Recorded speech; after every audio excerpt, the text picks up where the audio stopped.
السلام عليكم. laba su-aalood jawaabtooda haddii wadaa. Tan koowaad waxaa gabadha waxay tiri waxaan ku riyooday laba ciyaal ay soo galay wiili gabar yar kabacdi maango cambe ayaan afka u gelinayay. Ilmaha sidooduba waa kheyr badan.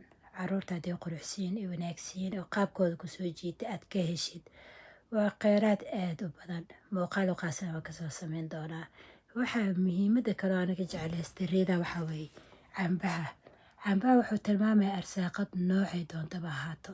Hadday tahay hidaaya, hadday tahay awlaad, hadday tahay caafimaad, hadday tahay xoolo.